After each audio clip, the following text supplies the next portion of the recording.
Yeah. Thank you, Maria. I'm calling to order the Finance Committee meeting on Thursday, March 7th. And may I have an approval of the agenda, please? Second. Thank you. By roll call, so Rob? I can see your lips moving. Thanks, Rob. Sorry. Hi. Thank you. No other FinCom? Jill and Joanna just joined. Okay, Jill? Yep. Joanna? Approval of the agenda. She did. Yes. She's gone again. Okay, then Stephen. Aye. Chris. Aye. Joe, thank you. Aye. Peter, aye. Denise, aye. Thank you. Okay, I'm going to ask if there's any public comment about anything on the agenda, on anything that is not on the agenda today.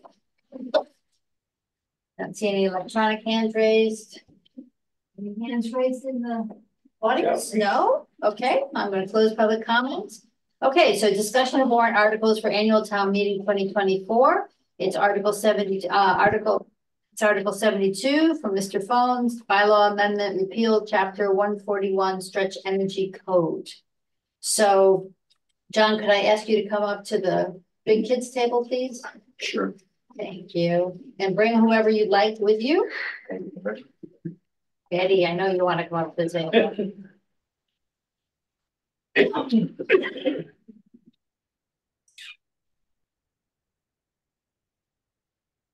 I know.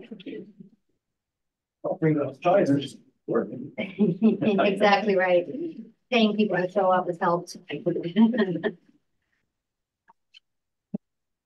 Sharon, that's great on that. So, I want a fast pace. So we had an extensive discussion on this the last time we talked about it. What I would ask you to do, John, is just to quickly, here's my article. Here's why I would like a positive motion in like 3 minutes, just to remind everybody why we're at the table. Yeah, so it's basically that we're on a stretch code and I'd like to go off it. And the basis for this is cost, but probably more of that is forcing to be on electricity. All your appliances and your heat and all that stuff like that. Because first of all, we're an island. I think we have, some troubles with the cables coming over here. And we don't think that our grid over here is sufficient to be able to do all that. It's not sufficient for the mainland to do that. So that's basically, what we're trying to do. Because it's really pie in the eye, sky type of thing that they're thinking about. I don't think they've figured it all out, but they're pushing it forward anyway. Okay, thank you. Yeah. I'm going to open it up to members of the committee to ask questions. And I think I saw that Lauren Sinatra is also on. Is that true, Maria? Yes. So Lauren can also jump in if you have any questions of Lauren. So Peter Schaefer? Yeah, what we also do have is Eddie's ready to say something too. He's got a little speech to do. Okay. He doesn't have to do it now or whenever. I don't know, whatever fits in the. Go ahead, Eddie, and then. We had some homework from last time, didn't we, as well? Well, I hope we all did.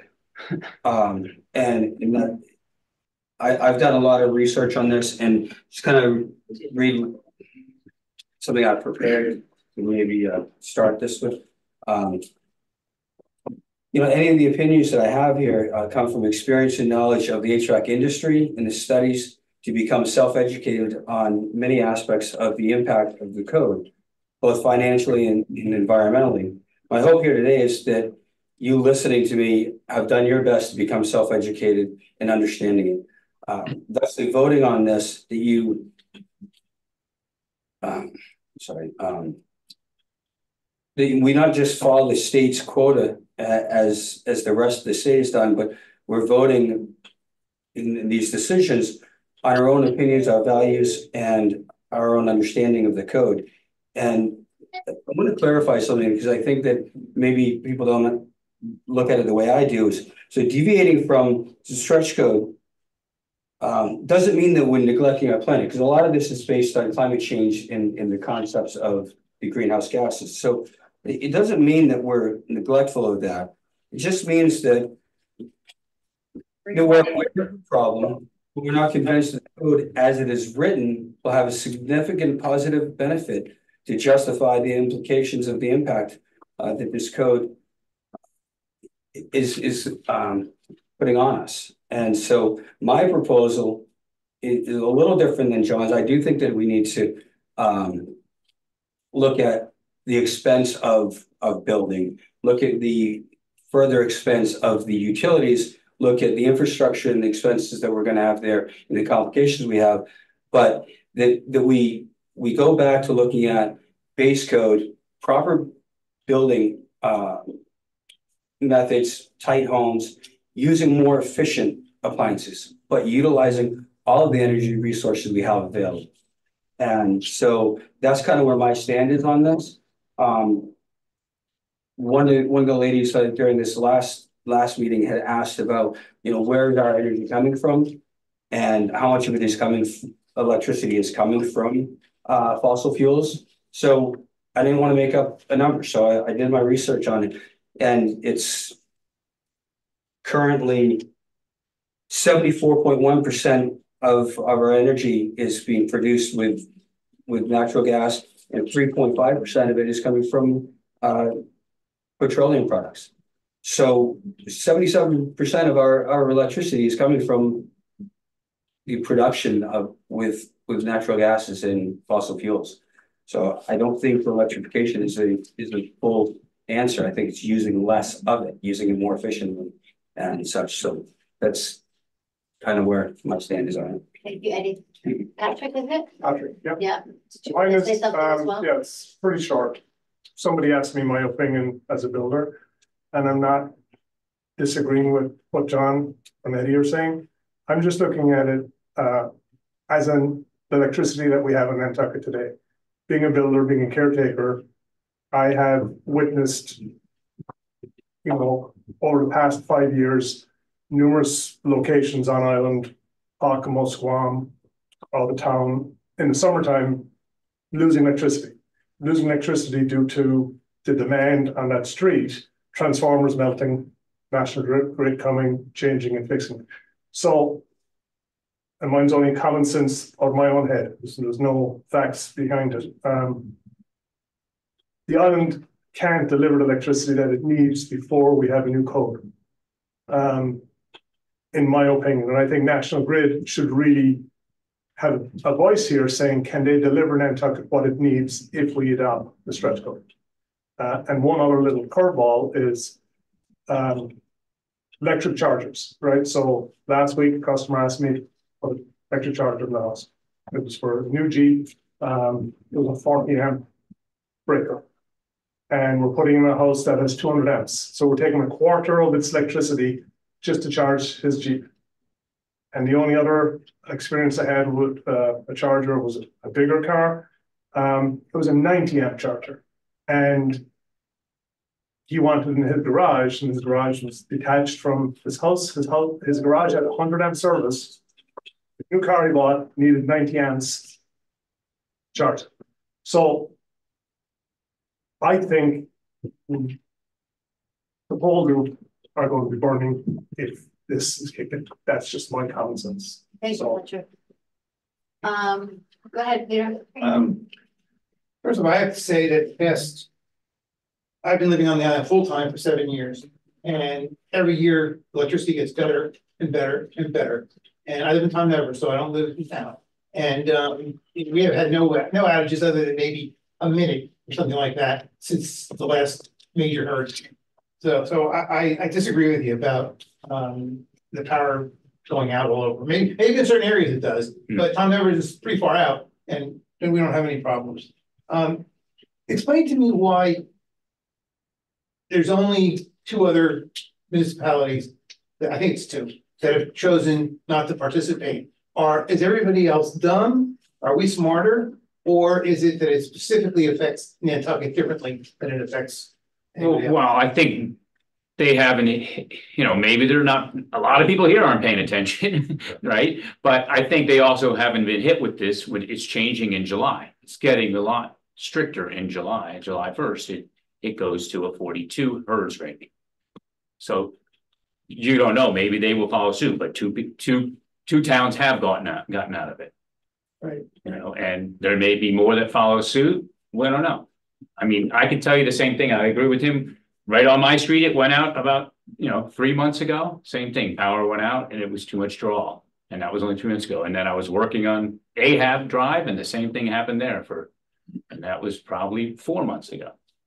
So it does happen, whether it's what's drawing it, I don't know, but I understand we have about 4 grids on the island, is that what it is? Well, yeah, And I was told by an electrician that last summer we were at like 95% of our capacity. So it was last 2 summers. So if we hit 100 or go over 100, National Grid may have to automatic it off before, may have to roll things around. But if we pass, and I think the cable will fix that, but that is going to take time, that's going to take money. So our usage for an island is pretty close to the top. Eddie, hold on a second, any other questions from the committee? I Rob has, Rob, your hand up first, and then I'll go to Stephen. And then I thought we left the last meeting and one of the tasks was to get some data on the actual cost of a specific scale home, the implications of the change. Do we have that info? We did, and I don't think we do. Yes, we did. Oh, we do? Okay. I mean, I have a look. Andy, what's he doing in the background? I like that. Andy did some preliminary stuff, but I didn't have time by the time I got it. So I just did my house saying for the roof rafters. So I had a little quick thing to do, and I just did this a few minutes ago. So first of all, if we got to go to R60, then I would assume we have to go to upgrade from a 2x10 to a 2x12 rafter. We got to put in 10-inch foam. So I had that. The cost is about $2,000 more to go to a 2x12, and then it's $26,000 to put in 10 inches of foam insulation. So one way, the old way was about $11,000, and the new way was about $31,000. So it's about $20,000 more. That's just counting a roof. Okay, thank you. Or a 3,700 square foot. Joe, I'll come to you in a second, but did Andy and Vince, did you just say you have numbers, maybe? I do have numbers. It's in my PowerPoint. I prefer to go through it in that sense if I could. Does Maria have a power? Yes. Yep. Okay, so shall we look at the numbers first and then continue to go to questions? Or Can I ask a question on the numbers that we Wait. just heard? wait. Yes. Oh, yeah, go ahead. Yeah, what are you actually calculating? The energy loss because of you have to have a different kind of insulation or whatever for electricity than we do for natural gas. I mean, I don't understand what those numbers mean. Well, along with the stretch code, you have to have a tighter house. You have to have more insulation. So more insulation is going from, I think it's R39 or 38 to R60. I don't know if Andy would know better, but first of all, he claims, which might be right or wrong, that there's no insulation factor, but you've got there's so many things when you get a HERS rating that they have to calculate and figure out to tell you what you have to do. So basically, you got your windows, you got lots of items, how you're heating, how this, and then it says, so it breaks it down to, okay, you can increase your insulation if you want to have this or something like that. But the codes are changing. And they'll change for every house. Every house will be. Yeah. So and I think what Joe was saying is, what he was talking about, the cost to build a house will increase to match the code. Well, Patrick, you weren't here, but we left with some pretty clear definition of what we were going to try to find out between last meeting and this meeting. And it was, what is the marginal cost to build to the new stretch code requirements? And to my understanding, we don't have that. We don't have anything. We have to take an existing house and retrofit it, which is completely different than building a new house. And we don't have to do that. And you don't have to. This item I gave you was for a new house. But you're not changing anything else. Like part of what I understand, and you guys are in the business, but part of what I understand the HERS process is not a prescription of exactly what you need to do.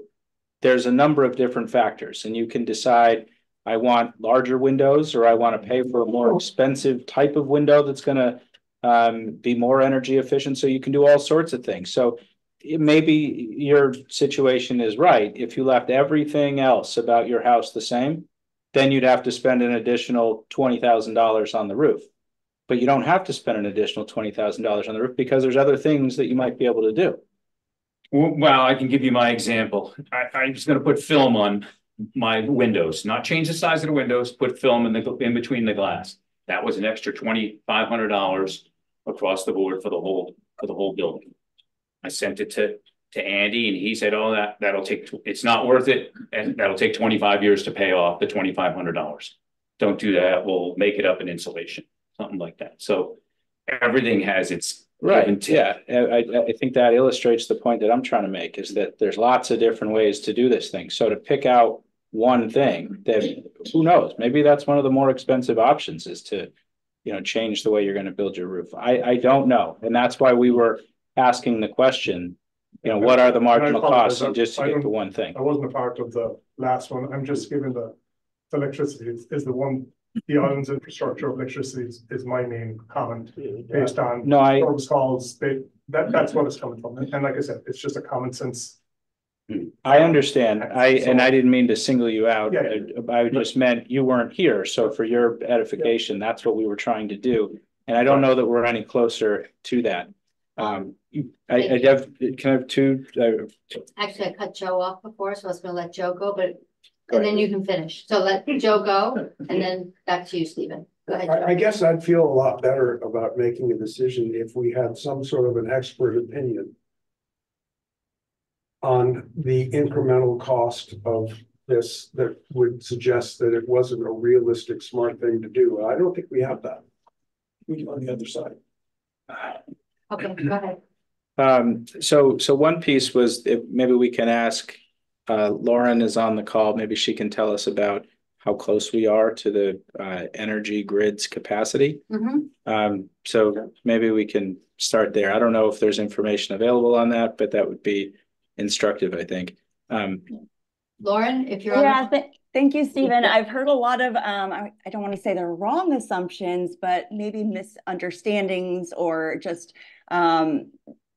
not truths about the local grid. And as Patrick said, it would be great to get National Grid to this table, but I can tell you, in general, compared to much of the Commonwealth, our grid is more reliable and dependable than many other places. And National Grid is in the process right now, as instructed and mandated by state law, to upgrade and modernize their grid.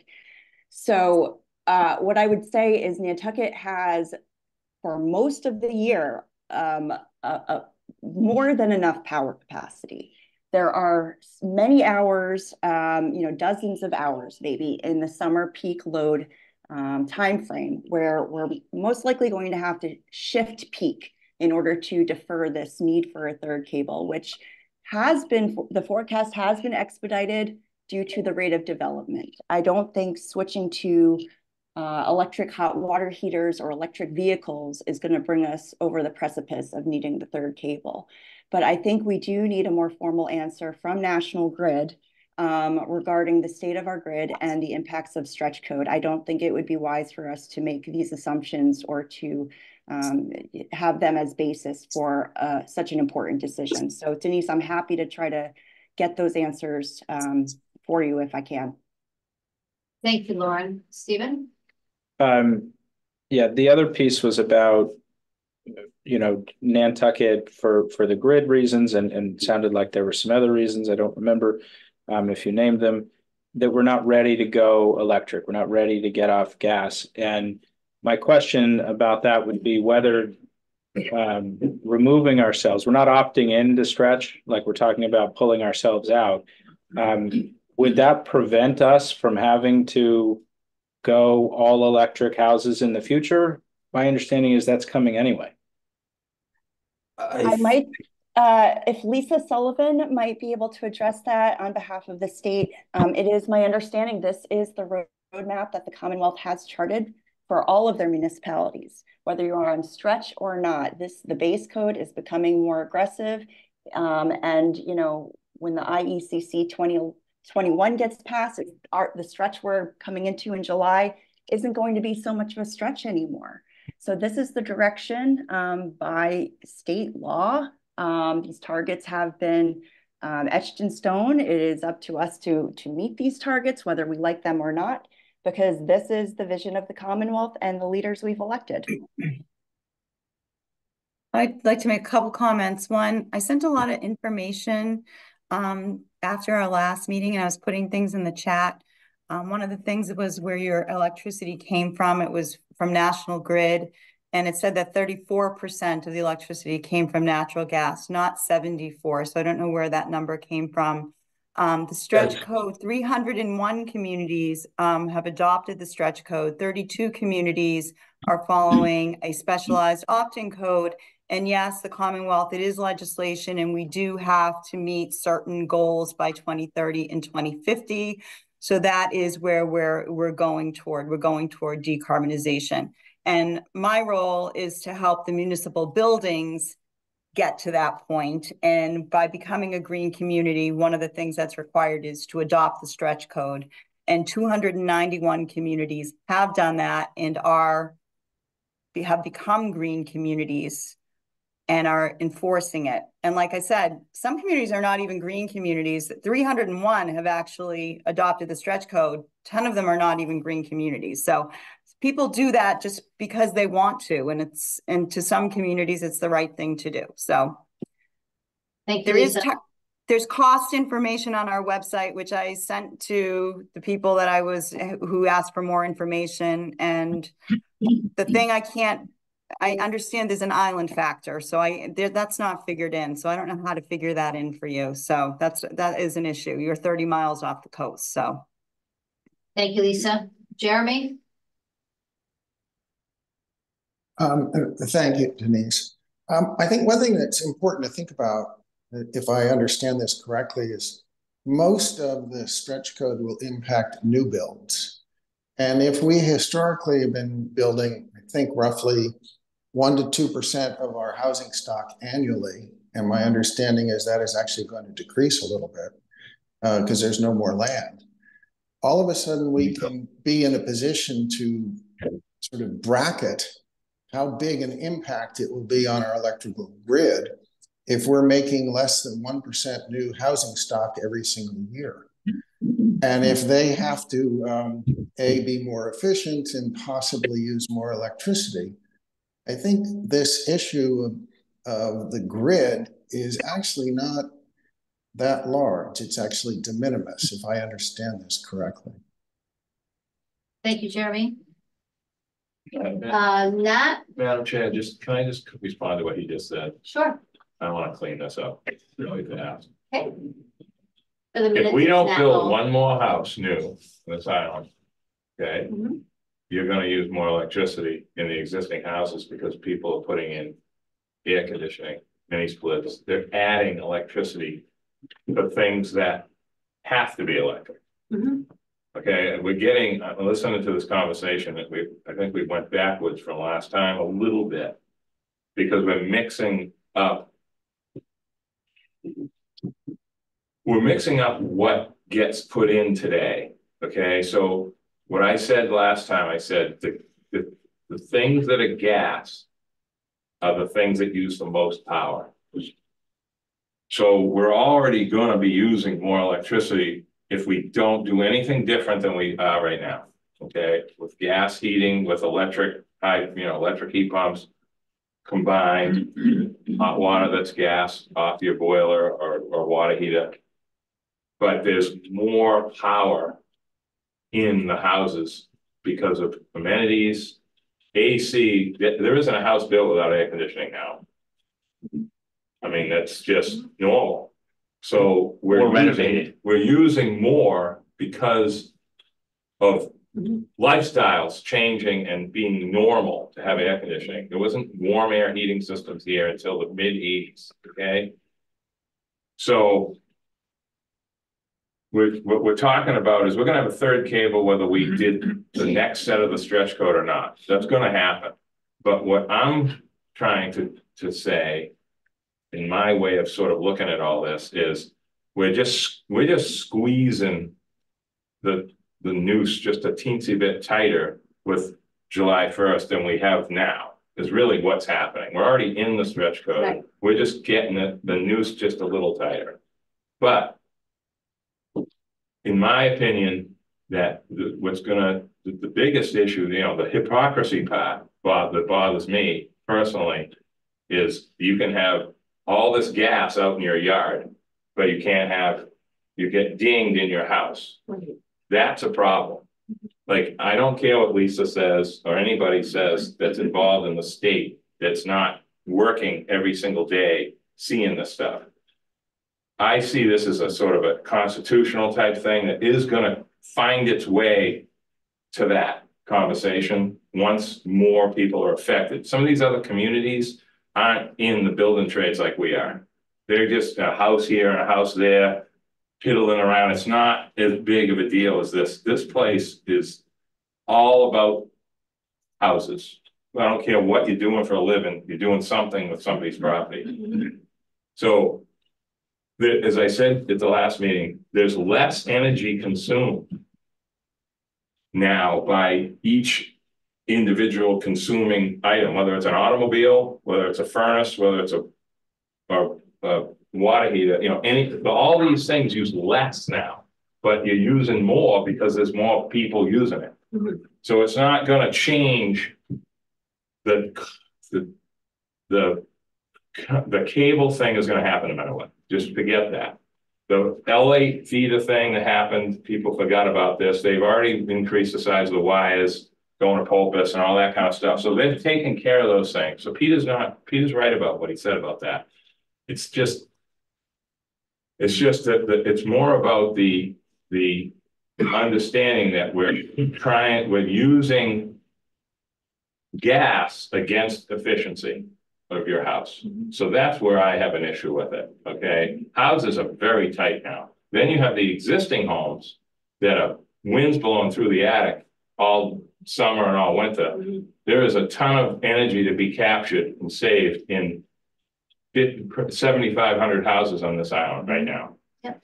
And Andy knows that. So I think some of this stuff is going to find its own means to an end by just the industry figuring out what's right and what's wrong and changing things over time. But unfortunately, this is where we are now. And it has happened sort of behind the scenes. People don't realize how much has changed. Until you go build a house, you'll see. Andy, I want to go to Andy's presentation now, just to. Thank you. Thank you, Andy. So.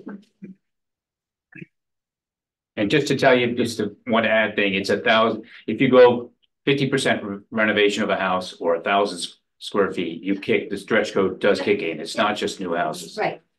This I know. Kicks in on what you're doing new, but you don't have to retrofit it. No, you do. No, you do. You have to put in a new stove, new heat and all that. Yeah, if you go over 1,000, you're gonna bring the whole house up. And 50% more of the house or the 1,000 square foot addition, then your stretch code applies. As do all other building codes, not just the stretch code. Yes. Yes. Yes. All building codes, not just the stretch code, will apply with that criteria. Yes. Well, not the 1,000 Yes, square foot, but the. Usually when you do a renovation and you involve more than 50%, then yes, you're supposed to bring the house up. Yeah. But there was never a rule of 1,000 square foot addition. That was never the rule. Oh. It was only the 50%. You want us to move? No, you can stay. Somebody can wheel a chair up here. Sit next to me, you just have to pull a chair out. Sure thing. Denise, while Andy's setting up, can I clarify one thing? Please, Lauren, go ahead. All right. Nat Lowell and I actually agree on a lot. And one thing he did mention is true to clarify in that one impact of stretch code will be on the island's winter peak load, which has no impact on whether we need this third cable. We use about 1/3 of our cable capacity in the winter versus the summer. So what we could expect from stretch, if anything, We lost you, Lauren. is more of a heating load due to electrification, transitioning from propane. So we may see an increase in the island's winter peak load versus the summer, which has the consequence of expediting that third cable. Hopefully you heard me. Thank you. Okay. So Maria's driving. Thanks, Andy's, Maria. Andy's talking. Perfect. Well, I was gonna stage my presentation by explaining the impetus for the state's position on the reduction of fossil fuels and moving to all electric.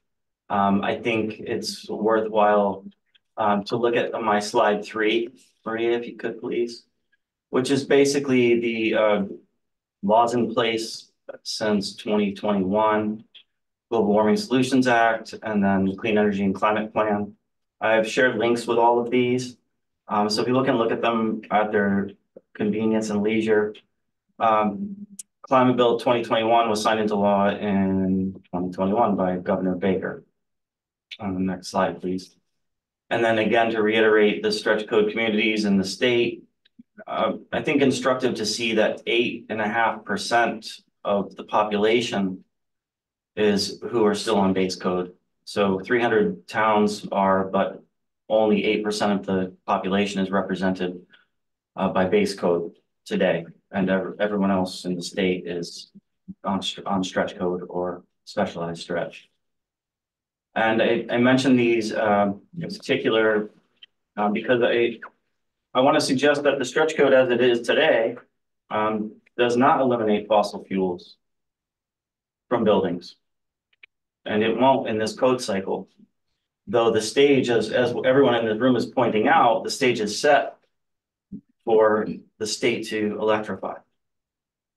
By eliminating stretch code, you are not eliminating that fact that that's the way that the state is moving. So the discussion shouldn't be around the energy of homes per se, but more about the rejection of that at a state level. Because it's the state that's insisting that electrification is the way to go, is the way that we're moving. And these laws have set that apparatus in place. I agree with Nat that everything outside the shell is being ignored, and we're putting 800,000 BTU boilers onto pools to heat a pool that's used for 2 weeks a year. Clearly, that's a challenge. So where are the rules in place to change that? We can do that as a municipality. We can do that as individuals, as individual communities. So I just want to make that clear that the stretch code does not eliminate fossil fuels. The base code and the stretch code are in tandem in that pursuit. They're doing the exact same work. The base code is just a little bit behind. So we need to acknowledge that as a community and understand that that's the fact. The next slide, please, Maria. And just to kind of express what the HERS rater does, it's where you're taking an aggregate of all the energy components in a building, all the appliances, all the insulation values, the air tightness of it, the fresh air that's introduced for indoor air quality, and aggregating them into a score. And that score goes from 55 for an electric building to 45, and 52 for a gas building to 42. I'll talk about that in a bit. Next slide, please.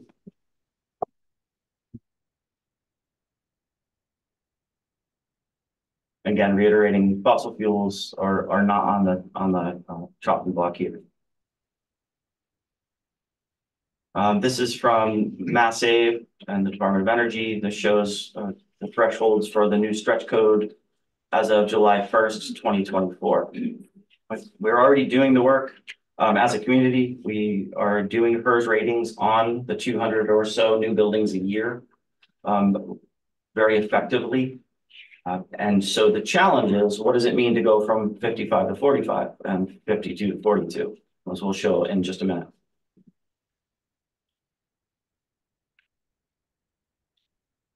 Now, to be clear, the base code, if we were to eliminate stretch code, the base code is our default. And that is inevitably and shortly the 2021 IECC. Presently, we're in 2018. The insulation values on the left here are 2018 energy code values, and on the right are the newer codes that John spoke about earlier, where he has to value engineer his roof to make R60 in the roof, which is a pretty substantial roof system. There's only a few ways to do it. It's with closed cell foam. It's very expensive. And John expressed an insulation package alone that sounds like about $30,000 just to meet these thresholds. Yeah, it's the framing and just the roof. I just picked that one little item. And that was 30,000. Yeah, the other way is whatever I call it. Yeah, so it's about $20,000 upcharge. Just in the roof system. Yes. Similarly, on the exterior walls, we're going from R21 to R30. And I'm using just these 2 points to express that these are not inexpensive upgrades. So on a house like John's, that alone is another $10,000 delta minimum. So we've just expressed $30,000 just to build John's same house that he's building today to the base code. Only 4 months from now. And your carbon footprint is not any better because foam has a lot of carbon footprint. Absolutely, absolutely. And now we're going filling a cavity, and it's the first R10 is what does all the work. Second R10 is worth half of what the first R10 is, and so on and so forth. Right. So it's at some point it's too much insulation. Right. We'll show that in a minute. Yeah. And next slide, please, Marian. There's also energy efficiency packages around the new base code. 3 air changes per hour is the max. All ducts need to be tested whether they're inside the envelope or not. So there's some added costs around the base code that would not be that are already included in PERS fees. And then energy efficiency around mechanical systems is on the right. Next slide, please, Maureen. So we were charged to value engineer a single building. I got this building from Stephen Mori, and I just started with a baseline of making the same insulation package for all 3 iterations. The left column is base code. It came in at HERS 58 or 59. I can't see 59. 59. With some variations to get to HERS 45 for all electric, and then HERS 42 for gas. And so I wanted to try to stabilize kind of the moving parts so that we could have a real conversation around what it takes. And as we all can attest, a tighter building is leaking less energy. So immediately to pick up substantial improvements in the building, we want to get a tighter shell, and we go through from 3 air changes to 1.25 on the electric. We needed to eke a little more air tightness out of the gas building because we need to improve our score to get closer to the 42. Those, in my experience as a builder, and I'm sure others can attest, don't really cost more. They're just more attention to detail. So I don't know that there's a value that we can add to that specifically. Maybe $1,000. When you say air changes, that's per hour? That's per hour, yeah. Yeah. On the heating side, I used the example from John Phone's house. He's using a good heat pump with a boiler and a hydronic loop as a backup. So that's what we used here. I used the same equipment that I think John may put in his house. To get to the next threshold for the all-electric building, I used just a slightly improved heat pump. And so I'm not sure what the delta cost is on that. I apologize. I didn't come in prepared to talk dollar for dollar on the cost differential on these transitions, but I think someone could take this away and any builder could do the math to understand what it is. I wasn't able to get my estimating department to get real numbers on it. But it's small incremental costs in each of these line items. Hot water, 95% efficient on demand. The second row is a heat pump, 3.93 energy factor, which is one of the best in the market. It's about a $2,000 heat pump, not installed. And then a 95% efficient, or is that 96? 96. Sorry, I can't read my own word. 96% efficient boiler. Thank you. Making up the domestic water. And so we get metrics out of the HERS ratings, and operational costs for the base code HERS 59 is a little over $3,600. I guess I will look at the paperwork because I can't see. 2,774 roughly for the all electric building, and ironically $3,900 for the all gas. So we're spending more money on gas there. Then I wanted to expense it over 25 years. I did not add inflation to those numbers, but that's over 25 years to show, you know, real savings overall in energy for each of those. And then I was also asked to look at carbon footprint and.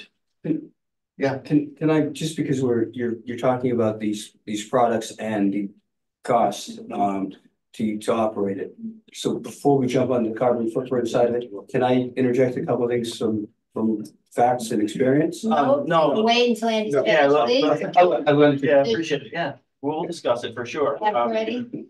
We try not to interrupt during we're talking. Thank you. Sorry.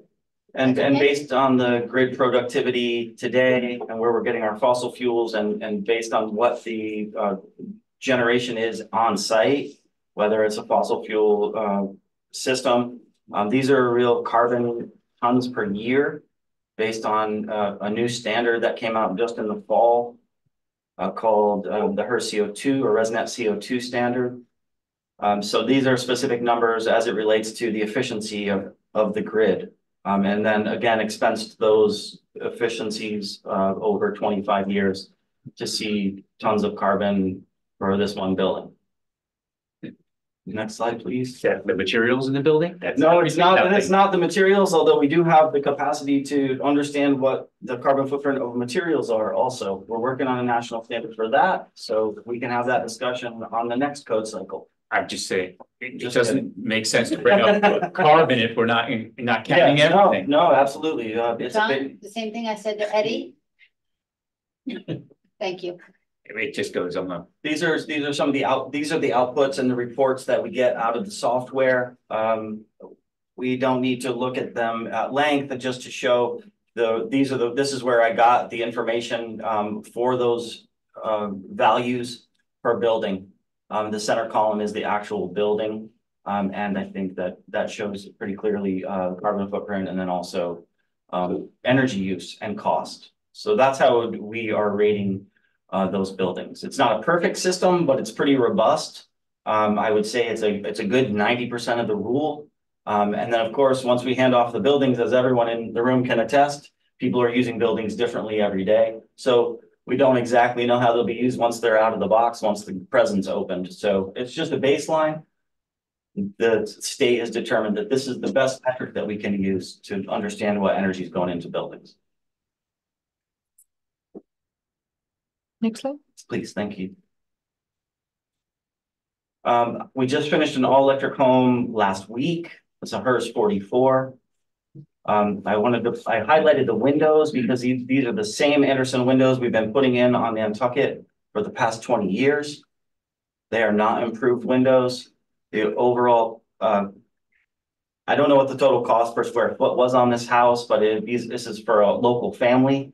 Like many of us in the room, just be able to get into a house, built this, an excellent house, very efficient. It's doable. We could have value engineered a little bit around this and saved him some money and the cost by reducing his insulation package. He has R32 in the walls already. We could have eliminated about $5,000 worth of insulation and improved the windows for just a couple $1,000 and done the same work. So we could have saved him $3,000 there and made it a good house. Again, that's what the HERS raters do.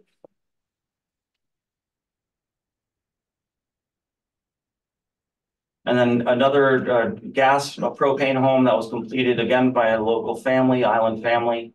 Again, U30 windows, solar heat gain 28, same Andersen windows. To get to HERS 42, I just wanted to show the approximate lift on a job cost. And it looks to be, it's under $10,000 for sure. And overall, the energy costs go down also. Next slide, please. This is instructive. That's a metric ton of carbon dioxide. It's about the size of a cape. And so the beach grass house that we did, next slide, please. Over 25 years makes that much carbon dioxide and the gas, and clearly a smaller footprint for the all-electric building. That's carbon emitted to the atmosphere, either by the grid or by the components that are put into the building. It's the back of the napkin math, but I mean, these are pretty reasonable numbers based on the reports that we have. So again, it's not 100% accurate, but it is an excellent metric to understand what our buildings are doing. And that's one building. And the last slide, please.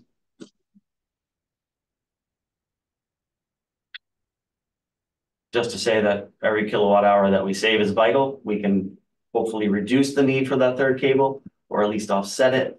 Even though we are using more electricity, we are building more buildings to use that additional energy. We're making efficient buildings that are using less. So in the big picture, hopefully that's the offset, making better ecosystems and environments for ourselves. Thank you, Andy. Eddie, did you have a question for Andy? Well, some of this equipment that we're looking at and the numbers are the rated numbers, like the heat pump water heater, for example, it has great efficiency when it's working, we'll say as designed. But within those, they also have an electric backup. And anytime you try to have too many showers at the same time, too quickly together, temperatures start to affect it.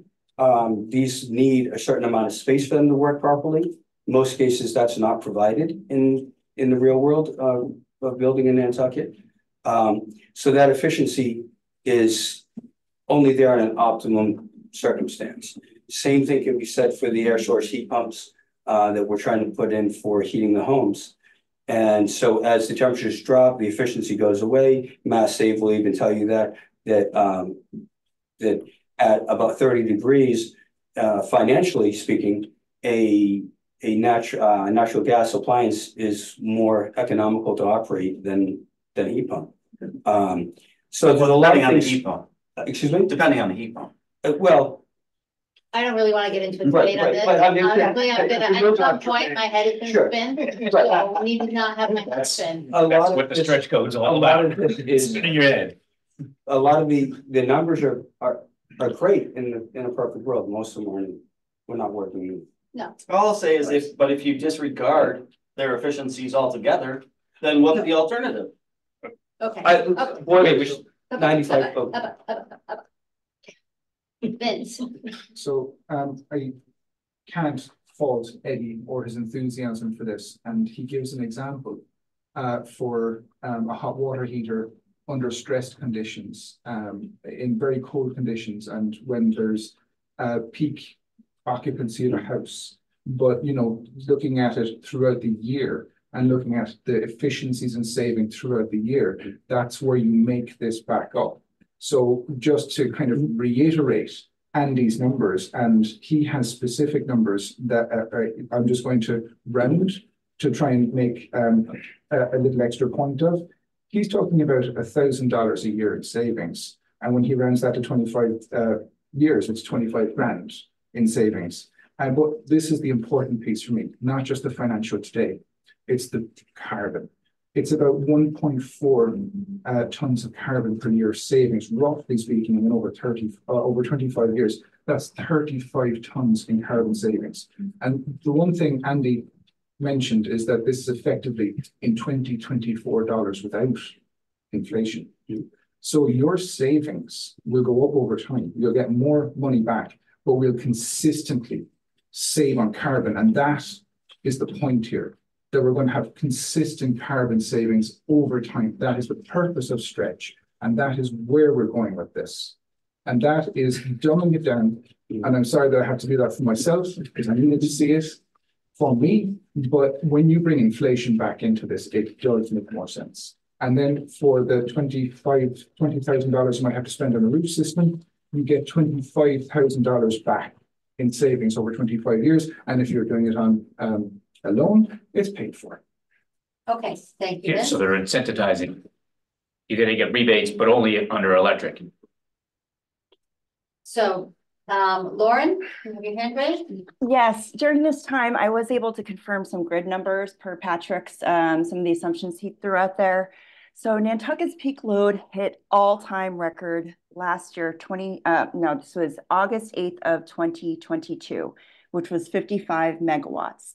The island is able to support 74 megawatts from the undersea cables, the two of them, another 10 megawatts from the turbine diesel generator at Bunker Road, and there's also a 6 megawatt Tesla battery system. And this doesn't include distributed generation throughout the island. So if we look at the 55 megawatt peak we achieved in 2022 against that 91 megawatt capacity as is, we're only at about 60% of what the island grid can handle, which is very different than the forecast for a third cable, which is planned around the catastrophic failure of one undersea cable. Thank you, Lauren. Okay, committee. Are we sufficiently educated? I have a question, I guess. Okay, go ahead, Chris. Are we in broad agreement that here within the state of Massachusetts and the laws of the state of Massachusetts, we're headed to the same place, but we're headed there at different paces, or we don't like the pace, but ultimately we're all going to get to the same place if we live in Massachusetts? Is that what this is really about? Yeah. Is we don't like the pace at which the stretch code is taking us down this path? Well, yes. I look at what Patrick was talking about with the demand, and maybe it is there. But if you just look at a home that we're building that has gas appliances now versus the new stretch code, and yes, the gas can still be used in some instances, whether we're trying to get away from it. An electric vehicle plug of 50 amps, a 50 amp range replacing your gas range, a 30 amp dryer, and a 30 amp water heater replacing your boiler. This 160 amp additional load that we wouldn't have now. And that's where I question whether Hope is right, has enough. Yeah, but I'm speaking more. The pace is a problem. Like we talk about 2030, and I think I hear a little bit of snickering in the background. Well, it's not going to stick. They're not going to be, but so whether it's 2030 and they have to push it back, but are we headed towards an all electric future? But we're really arguing the semantics of the piece together. Thank you. I mean, if you look at California trying to do it, and now they're going backwards because they realized that they couldn't do it. And they're introducing more natural gas and more nuclear, and you can look it up. Well, here's what I see though, just to, because we have now been an hour on this. Yeah, and it's an important topic, and it significantly affects our building community, which is a pillar of our economy. So it's not a topic I'm willing to take lightly or be just poo-poo on. Technical term. It's been a long day. I've had barking dogs all day, and I'll tell you, I just can't even think. So I look at the numbers that tell a story for me there's 350 communities in the Commonwealth, of which 270 have adopted the stretch code and 2 have opted out. 30 plus have gone to an even stronger one. I just don't, I think we're in the stretch code to stay. However, I do believe that the pace of it, to Chris's point, if Chris made that point, if I misunderstood him correctly, the pace of it is really, and what I don't like about it is, number one, the pace of how fast we may have to get there, because 2030 is around the corner, unfortunately. I'm getting older by the minute. And secondly, that whatever comes out next, we're obliged to do. Having said that, in 2019, the community thought this was the right thing to do, and that's why we're in it, for it to be a green community. So that was only 5 years ago that the voters said this is where they wanted to be. And I put all of that together, and I just, my conclusion, and I really try not to do this as the chair, I really like the committee to get there first, but my conclusion is this is probably something that we're not going to step out of. But maybe we can make a comment about that this is something that's going to take a lot of looking at, because otherwise we could end up behind the 8 ball. And we don't want to be behind the 8 ball for a lot of good reasons. So I'm looking for the rest of the committee to save me from myself here, Peter. Right, so somebody discussed, I think the first time, that a 3-year delay, something like that would be a benefit to you guys. That was my suggestion, to table this, delay it, have time to study the impacts, the further impacts on the grid and the building community and development of the, I like the idea of better energy, meaning using our better appliances. But who would do that? I mean, I think that's something the experts have already said that electric is the way to go. We're not going to be able to tell them they're wrong. Why not? They are wrong. Stating it wrong. Hold on. Everybody, hang on. This is, let's, please, people, honestly. Hold on. Now, if you have a point about like why they're wrong and that you think we can legitimately petition the state to make a change, then say it. Okay, so they are wrong, but you're not going to be able to change. Well, then what are we talking about? We're talking about, we're going there at 2030 anyway. What Chris said, okay, so we have to separate the code stuff from the sort of the politics part, okay? Have to do that because that's what we're dealing with. This is the first time we've ever had the vote at town meeting on potentially removing fossil fuel from houses. Like, think about that for a minute. So we have fuel oil since the 40s, 30s, 40s, we replaced coal. There's probably 1,000 houses with a boiler in that house that's oil. Oil is easy to get rid of, and it's still not gone. And it only does one thing. Gas does like 10 to 12 different things in your life, in people's lives, and that's not including Tuckanuck, in places where there's no electricity and how much they rely on gas. So again, there's that movement to say we're going electric and it's the smart thing, but there's so many moving parts to that. It is beyond comprehension. I could talk for weeks about this, but at the same time, we live in Mass. I'm not trying to sound political, but we do live in the state of Mass, which is trying to be California too. Oh.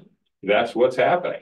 And so that means we have to go with what is happening, kind of, with a lot of asterisks. And there's probably going to be, you know, whether it be litigation, whether it be other bills in the state, something's going to change eventually with this level of things in 2030. When this code right now that we're going into, we're already in it, is, Andy's right, it doesn't ban gas, but it's the next step that I'm concerned with. I'm concerned with when you can't replace your gas furnace with another gas furnace, or your boiler, or you can't put inflow heat in anymore without using an electric water heater. That is like foolish, like to even think that could happen.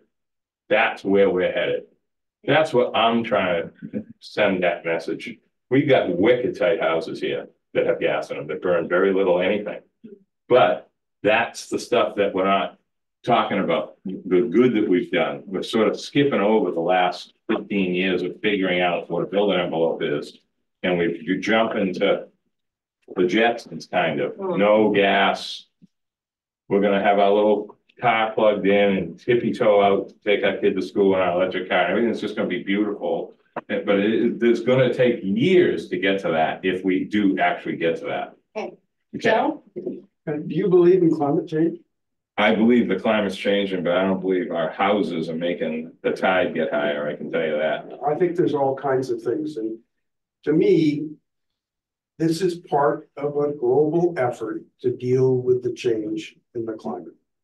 And for us to decide based on what I view as people who are passionate but not expert.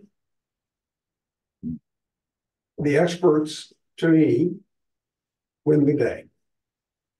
Okay, thank you, Joe. Wait.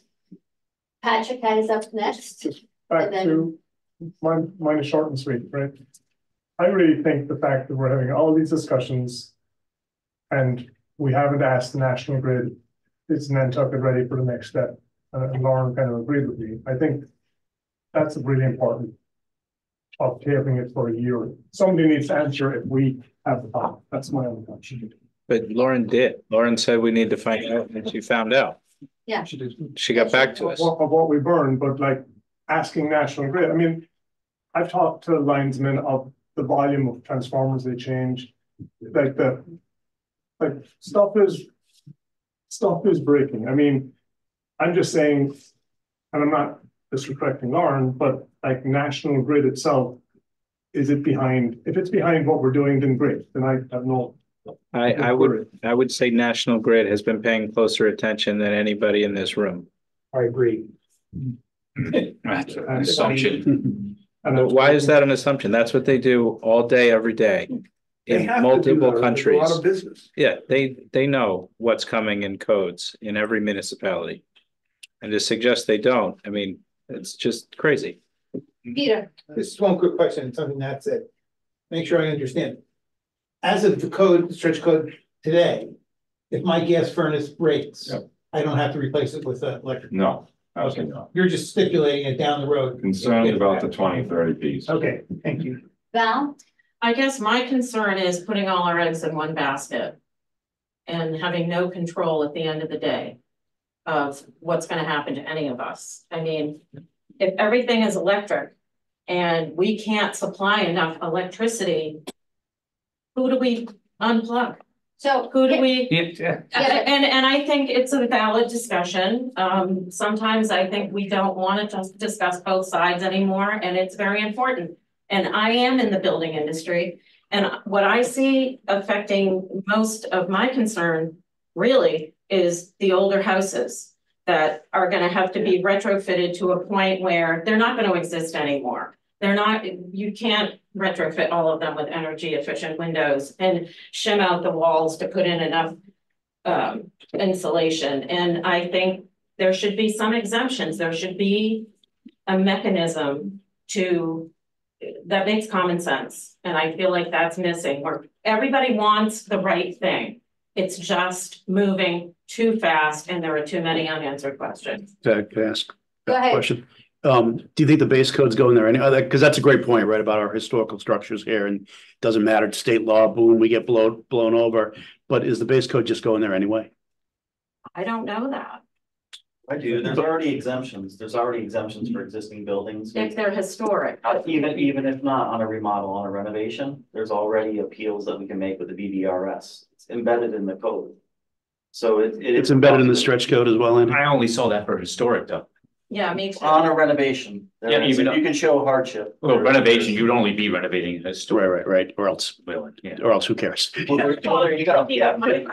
Yeah. And if, you know, that's from the 90s. But if you were to do 1,000 square foot remodel on your house and got the rest of it, then there's an argument that you should bring it up to code. And so that's. I can't afford to do anything. I know, neither can I, but people can. So if we're gonna do the work, then they should be brought to code. If you're basically looking at an existing shell that is completely stripped, I think most people could do it. So here's what I want to get back to. This article tells us we don't want to be in the stretch code anymore for all your reasons. And there's been an argument that's, well, not only is the stretch code difficult now, but oh my gosh, it could be terrible later, really terrible. So let's opt out now. Until it's terrible, I don't see why we'd opt out. I just don't. Because you're living with it now. It's not terrible. And No, yes, it is. okay, please don't interrupt anybody. So to that end, I look at it as, you know, I keep going back to the numbers. 270 communities thought this was a good idea. The Nantucket voters thought this was a good idea 4.5 years ago. Why didn't everybody say, oh my gosh, we can't do this 4.5 years ago? You all have been in business longer than 4.5 years. Like, there's so many issues going on, people don't pay attention to everything. If you can't. Well, you can if it's as urgent as it is right this minute. I'm sorry, that doesn't work for me. Denise? Hold on a second, Jeremy. I don't want anybody to interrupt me, including members. So to this point, I just, I'm hoping we can draw a line under the recommendation, but if we can't, we can't. It'll be, we have one more whack at this cat. Whoops, I'm gonna get Peter to follow me home. First the dogs, now the cats. Wow. Not a good look. I'll see you people later. I'll make a run for it while I can. My parking spot was taken. Yeah. Anyway, Joe, you're in my parking spot, but that's okay. Okay, I'll stop. Jeremy, go ahead. And then Rob, and then, okay, all of you. Jeremy, you're up first. Yeah, I think many of the arguments I've heard today and prior kind of conflate a lot of different issues. There are specific builder beefs because of cost. And then that argument sort of morphs into, the grid as a whole kind of thing. And so I think many of these arguments conflate, but I think when you read the 100+ pages of the stretch code, it's a very complex document. And what I hear are the building community is objecting to a number of different things as if they are cherry picking. And so I think asking us to reject what the voters have approved is actually the wrong forum. And I think that rather there should be a different sort of regulatory forum that the builder community at large goes to do their specific objections, as opposed to trying to throw out an incredibly complex overall or overarching set of regulations. Thank you, Jeremy. Rob? And just somewhat along the lines of your point, Denise, is it was raised in the last meeting, and I'm very sympathetic to this article. I appreciate it. I think tagging on to what Jeremy said, there's a lot of discussion here that's really just discussion. None of it's really relevant. So this is coming, right? It's just time. Right now, there's really no data to make the case for opting out of it that I heard today. I think there'll be data to do something with post-July when these new regulations go into effect and people have to deal with them and it starts causing problems. And then there's something, and it may not just be Nantucket, right? There's something that'll bubble up and cause problems and slow the train down. But the train is coming, and I don't think we're going to stop it. Thank you. Jill? Can you hear me? Okay, sorry. Yes. Yeah, I just wanted to commend them for bringing this forward. To your point, Denise, you're saying, hey, no one's complaining, but people are complaining. That's why he's bringing this article forward, and it's a good chance for him to tell everybody, hey, this is what's coming down the pike. Do we want to be part of it or not? So I'm looking forward to that discussion at town meeting, and thank you, Mr. Phones, for bringing it forward, and I appreciate it. Thank you, Jill. Lauren? Thanks, Denise. I appreciated Jeremy's comments, and I would encourage everybody to look at the February town manager's newsletter. In there, I included 2 opportunities for public comment.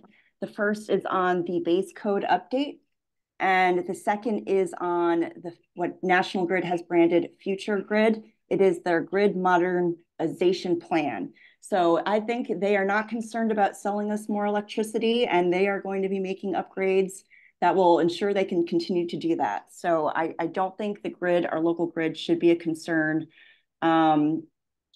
But those are 2 opportunities that are now before the public that were advertised in the town manager's newsletter last week. Thank you, Lauren. Vince?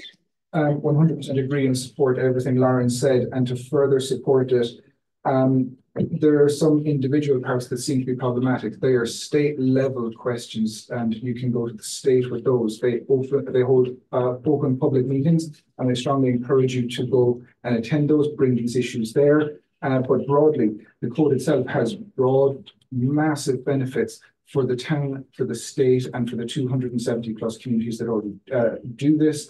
It is just a net positive. Thank you, Vince. Chris?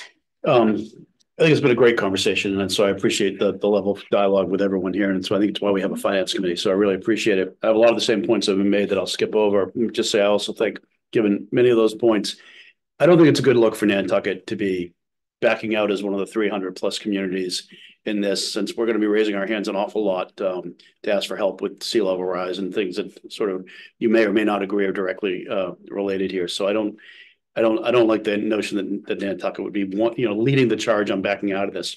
Should those 300 communities all find a bunch of issues with this and bring them forward, we should be a part of that dialogue for sure. A lot of this to me sounded like a good dialogue for a public hearing as they're making the rules. So that's where I'm coming out on this, Okay. Madam Chair. The other thing I'll say, I've learned a ton, and we talk a lot about putting off a third cable. It sounds to me like we should be ordering a third cable pretty soon. Okay. Amazon. Yeah. Yeah, that'd be a good place for it. Yeah. Okay, all right. Is the committee at a point where you're comfortable to make a motion? Yep. Yes. Okay, will somebody make a motion? Motion not to adopt. Okay, okay. Further discussion on the motion? Yeah. Since everybody else got to summarize their points, I guess I will. I think the arguments that are made about the dangers and the costs and potentially negative impacts of what's coming in 2030 are irrelevant to the discussion about this article. Stretch maybe gets us faster along that path, but 2030 is coming whether you're on base or stretch. So those are worthwhile discussions to have, but they should be had outside the context of stretch for me.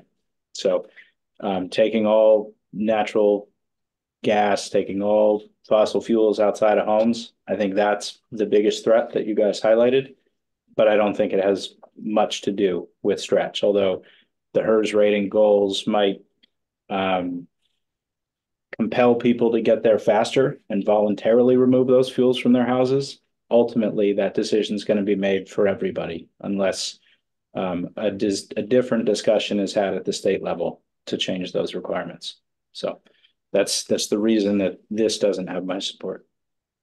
And no one will believe this on the committee, but I actually would have preferred take no action than motion not to adopt.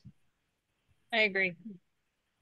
Thank you, Jill. We have a motion. I know, so we have to go through we'll go through the motion, but I'm just stating, I think take no action with a comment that says, in respect to, as I said before, the building community is a significant pillar of our economy. They have concerns about this. We don't believe it's the right thing for a variety of reasons to come out of the stretch code. However, we do think in the future, there'll probably be urgent action taken and blah, blah, blah. May I ask you a question? Sure. I don't understand how this damages the building community. I mean, I understand how there's some members of the building community coming forward with their expertise and intelligence. Greatly respect that, but I don't believe I've heard an argument where this economically damages the building community. We have 3 builders here who are violently against it, so somehow I think it doesn't damage them as a community, but it potentially damages their life. If they didn't have concerns about this. I'm asking super good faith because I didn't hear that, and so I want to understand that. I'm taking it from they wouldn't have brought this forward if they didn't feel it somehow negatively impacted their work. That's where I went with that. So. Can I clarify that? Sure, go ahead, Eddie. So from my standpoint, what I'm running into, and I work in many of these McMansions that are vacant most of the year. This stretch code, I can build within this stretch code. I can do what is expected. That's easy. And I can get paid to do it. What I'm concerned about is the satisfaction of my client and the product in the end. I have one of the heat pump water heaters in my own home. 3 of us tried to shower. I got a cold shower. We all did. I think that's going to be a problem with my clientele. The standards for the temperature set points inside the home when we're engineering and designing the heat load calculations and such, I think are unrealistic for most of my clientele. And I think that once this project is completed, that our clients are gonna be very unhappy and potentially lawsuits moving forward. So yes. Okay, that part I thought I was hearing, but I thought you were making a slightly different point that it would be economically damaging. Well, I think. No, I just- But you're all on a level playing field, all your competitors though, right? Yeah, we are. All right, that's all. That's fine, thanks. Our clients are not gonna be happy and if they get a lawsuit.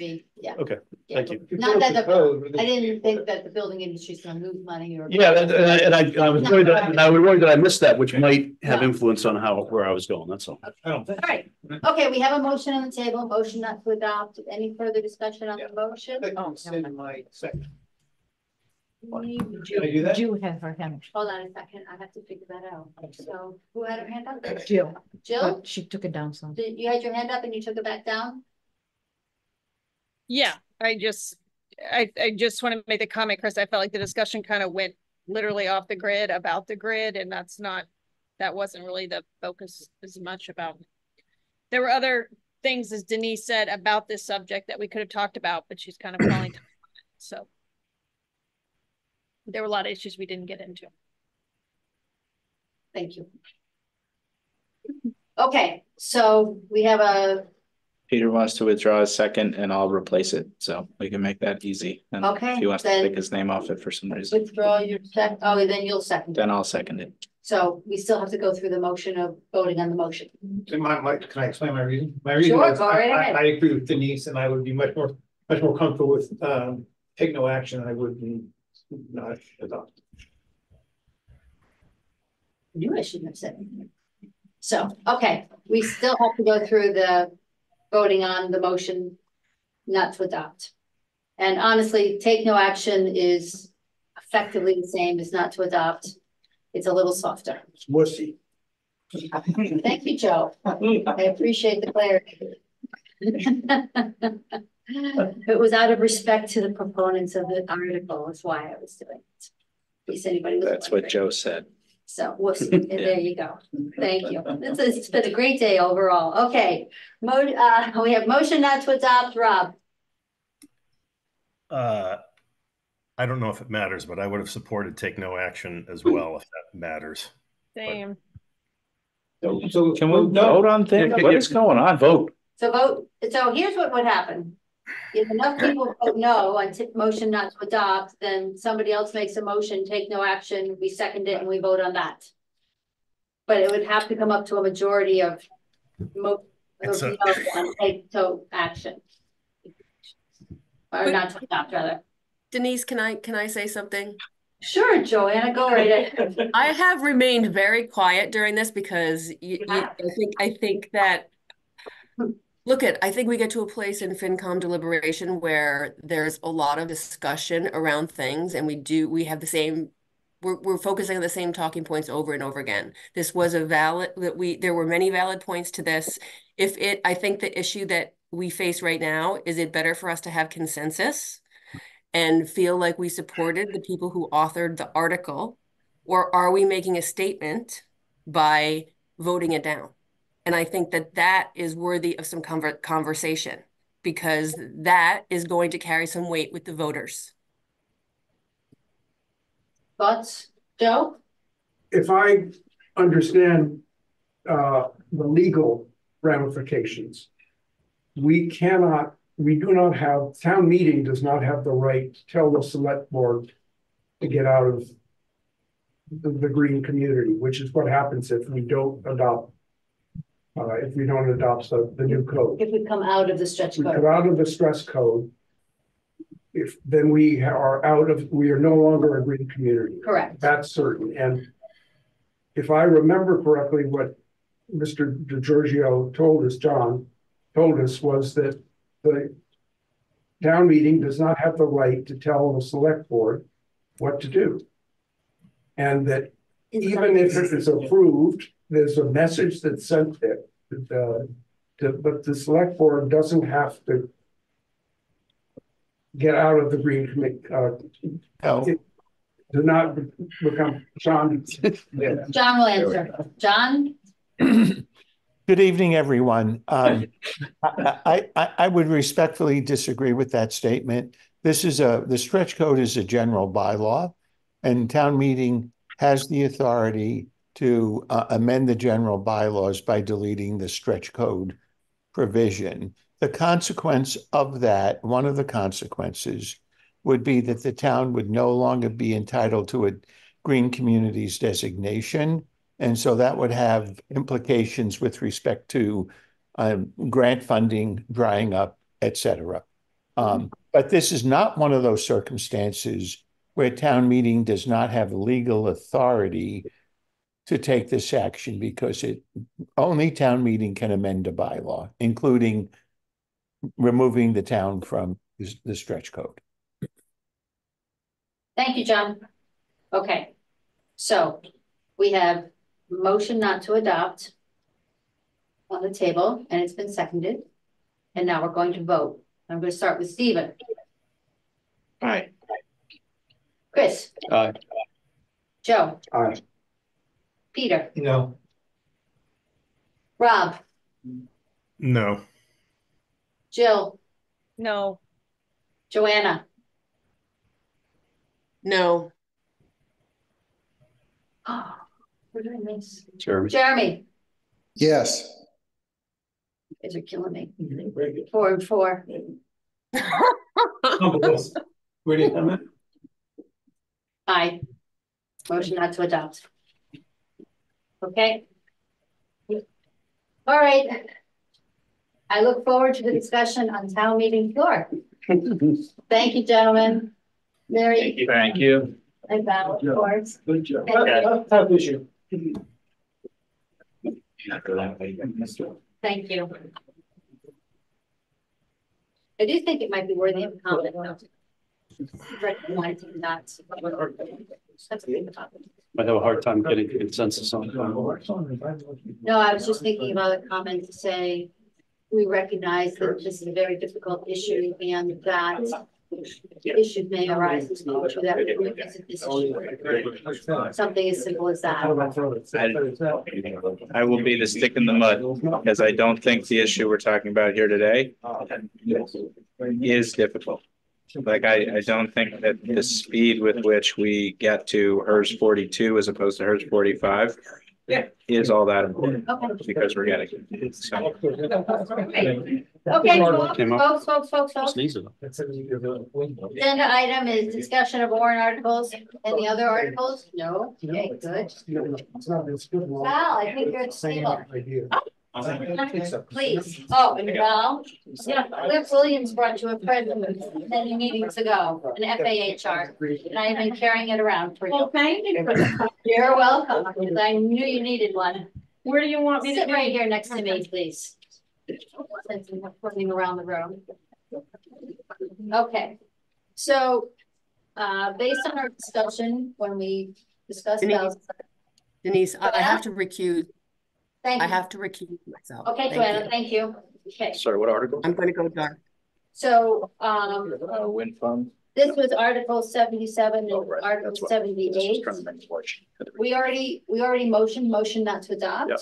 Val's here to ask us if we're willing to reconsider our motion. So that's the first question in front of us.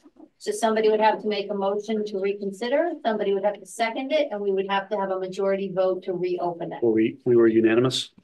We were not unanimous. We were 5-2. So does it have to be somebody who voted? No, John told me that's no longer, Oh, really? Giorgio told me that's no longer necessary. Fascinating. It used to be necessary. I argued about it quite a bit with John, in case you're wondering.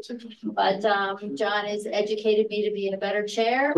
I no longer need to worry about who the two, but it was That's fine. It was Stephen and Jeremy. Yeah, that's fine. You answered.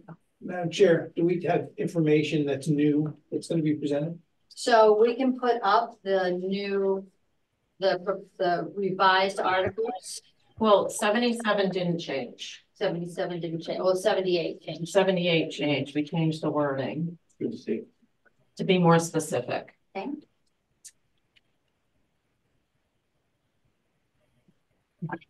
So this would be the wording. This would be the potential article if we were willing to reconsider. Our motion was motion not to adopt, 5 yay, 2 nay on the 25th of January. And just as a reminder, my spreadsheet's so useful.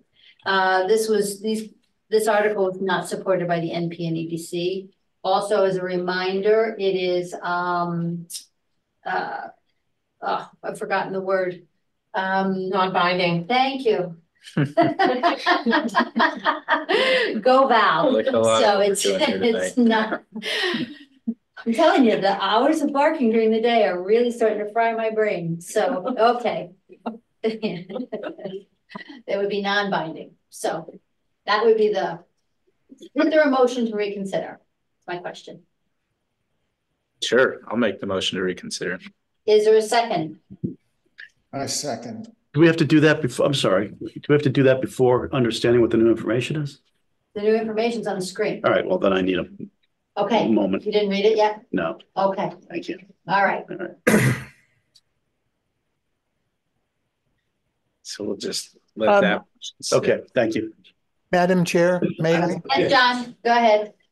So I have a fundamental problem with the amended language. Okay.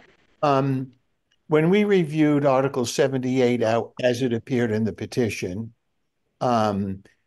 we said that it was not in proper legal form because you can't require the selectmen to take a particular action. That is an executive function.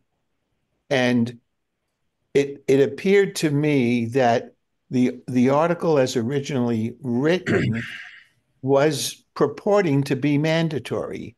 But if you look at the way it's been amended, yes, the word direct has been put in there, but it also continues to include the language shall not be effective. And I think the amended language just muddles this further. I don't think by throwing the word direct in there, you really change anything. So I'm hard pressed to say that this is now non-binding. I don't know if that's helpful or not, but the way it was originally written and the way it appears on the warrant, it appears to me to say that a town meeting vote is required.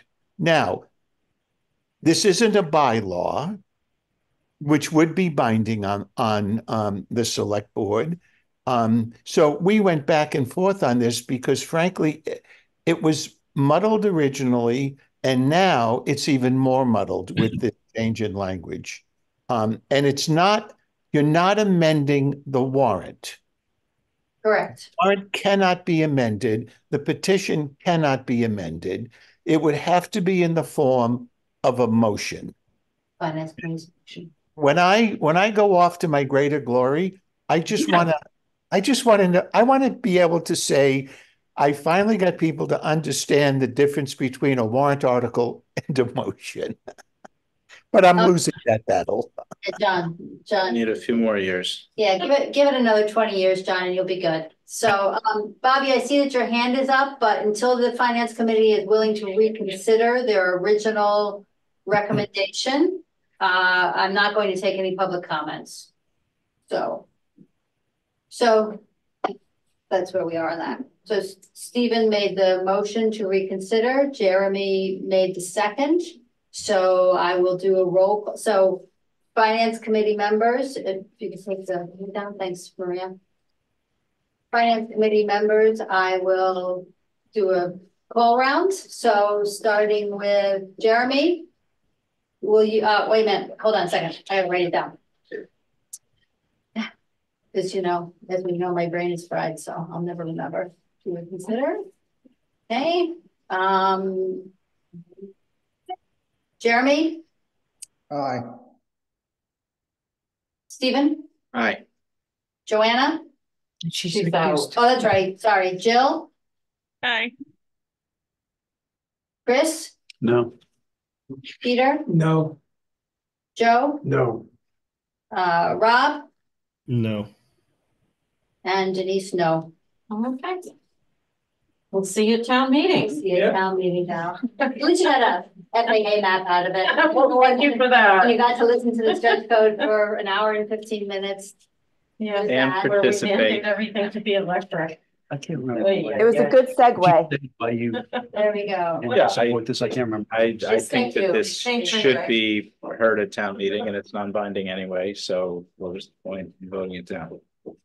You think, Okay, you think, so which should be heard at town meeting? I'm sorry. Both should be, and Chris is asking me why I voted the way I voted. I just couldn't remember. Yeah, so it seems to me that something that binds the community ought to come to town meeting. Bobby, I will go ahead and let you make a comment before we move on to the next agenda item. So want to? Val. His hand is raised, but nobody's home. Can you hear me? Yes, we Can you hear can. me? Yep. I just wanted to quickly reiterate what was just said. I plan on pulling both of these articles at town meeting. I think that something this large a magnitude and the effect it has on the island should be discussed as a whole and not by the 5 members of the select board. And let's let town meeting decide whether we want to support offshore wind or not. And then we'll go from there. So I look forward to seeing you all on town meeting floor for a lively debate. That's good. Thanks, Bobby. Yeah, Thank you. Okay, so the date of our next meeting is Monday, March 11th. It is action packed with all the appropriation and things. Article 31 will not be part of it because the select board is going into executive session on it next week, or Article 31. Article 12 for 31 Western Avenue. My God. And so that will be actually on the 14th. So we will have a FinCom meeting as a subset of the joint meeting, so we can get through 58, 59, and 12. And then the 12th has been canceled because Brian insists that we're going to get through all of it on the 11th because he's going to be very efficient and effective in persuading us to zoom through all of these. There you go, Brian. There you go, Brian. So, yeah, so we have a meeting on Monday and we have a meeting on Thursday with the planning board, select board, and then we have a little bit of work to do in the middle of that meeting. So everybody knows, committee reports. 14th is the community room, right? 14th, I believe is No, 14th is fully remote. fully remote. Oh, fully remote. Yeah, The joint meeting is fully remote, yes. yeah. But you can go And it's sit a there in the webinar. community room. Yeah, and zoom in. On the Western Ave article, do we know what the costs are for that yet? They will have more information by the 14th, but I don't think they will have all information. And they're expecting us to make some sort of like to weigh in on it when we're getting information. I think that is I think you've hit the crux of the matter here, Stephen. Yeah. Okay. Yeah. Yeah. So yeah, they for sure won't have all the information on Monday. And my understanding, and I'm looking to Brian, my understanding is there will be more information by the 14th, but I don't think it will be an exhaustive set of data. So therefore it will be difficult, I would assume, to have a Render any sort of meaningful recommendation without knowing the full cost of ownership. Total cost. Yeah, I still think the article is only for the acquisition price, but I think they're gonna have a rough idea of what the potential costs are down the road for us to make renovations to it, if I understood correctly, but some part of that project is happening outside of me being involved in anything, which that makes sense. I don't necessarily Why would we need the director of finance involved? Okay, so committee reports. We just had a shout. Anything happened since Tuesday for any of our committees? And seeing none. Okay. Any other business? Nope. All right. May I have a motion to adjourn? So moved. Second. Okay. Thank you. Roll call. Jill. Aye. Jeremy. Aye. Rob. Aye. Stephen. Aye. Chris. Aye. Joe. Aye. Peter. Aye. Denise. Aye. Thank you, everybody. Thanks a lot. You know, there's a thing, Mark. Forgot me. Joanna, I forgot. meeting. Say no. You have to stay until you have to stay. You have to go stay babysit the dogs. Yes, please, somebody babysit my dogs. Or get me a. Martha's Vineyard Times has a thanks now.